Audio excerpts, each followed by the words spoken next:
എല്ലാവർക്കുമുള്ള സംശയമായിരിക്കും നമ്മുടെ ആട് 3 എന്ന സിനിമ മാർച്ച് 19-ാം തീയതി ഇറങ്ങുന്ന സമയത്ത് കളക്ഷനെ ബാധിക്കാൻ സാധ്യതയുണ്ടോയെന്നൊക്കെ നല്ല രീതിയിൽ ചോദിച്ചായിരുന്നു. ഇത് ക്ലാഷ് റിലീസിന്റെ കാരണം കൊണ്ടല്ല, മറിച്ച് ഗൾഫ് രാജ്യങ്ങളിൽ ഇപ്പോൾ യുദ്ധത്തിന്റെ കുറച്ച് കാരണങ്ങൾ ഉള്ളത് കൊണ്ട് തന്നെ അവിടെ ഈ സിനിമ ഇറക്കുമോ, ഗൾഫ് രാജ്യങ്ങളിൽ ആട് 3 എന്ന സിനിമ ഇറക്കുമോ എന്നും അതുപോലെ തന്നെ ഇറങ്ങിയില്ലെങ്കിൽ അവിടുത്തെ വേൾഡ് വൈഡ് കളക്ഷൻ നല്ല രീതിയിൽ ബാധിക്കും. അപ്പോൾ അങ്ങനെ നോക്കുകയാണെങ്കിൽ ഇപ്പോൾ വലിയ പ്രശ്നങ്ങളൊന്നുമില്ല, കുറച്ച് അവിടെ സിനിമകളൊക്കെ ഓടുന്നുണ്ട്. അപ്പോൾ എന്തായാലും ആട് 3 എന്ന സിനിമയും അവിടെ ഇറങ്ങാനൊക്കെ ചാൻസ് ഉണ്ട്. അപ്പോൾ ഇറങ്ങുകയാണെങ്കിൽ കളക്ഷനെ ബാധിക്കില്ല, ഇറങ്ങിയില്ലെങ്കിൽ മാത്രമേ കളക്ഷനെ ബാധിക്കൂ. അടുത്തത് നമ്മുടെ ഗീതു മോഹൻദാസിന്റെ സംവിധാനത്തിൽ റോക്കി ബായ് നായകനായി, അതായത് യശ് നായകനായി മാർച്ച് 19-ാം തീയതി തിയേറ്ററുകളിൽ എത്താനിരുന്ന സിനിമയാണല്ലോ ടോക്സിക് എന്ന സിനിമ. ഈ സിനിമയുടെ റിലീസ് മാറ്റിയിട്ടുണ്ട്. ഇത് മാറ്റിയപ്പോൾ ഞാൻ ആദ്യം കരുതിയ കാര്യം എന്തെന്നാൽ പേടിച്ചിട്ടായിരിക്കും ഇവർ റിലീസ് മാറ്റിയതെന്നാണ്.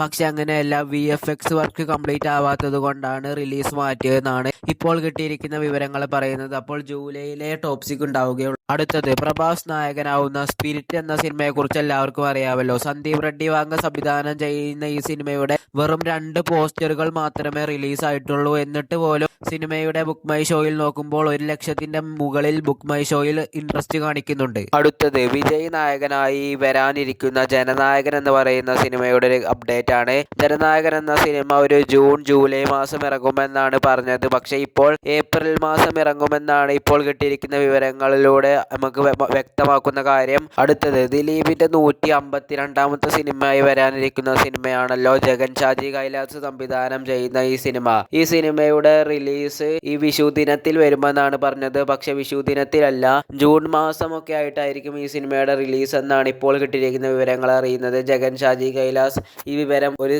പ്ലാറ്റ്ഫോമിലൂടെ പറയുന്നുണ്ട്.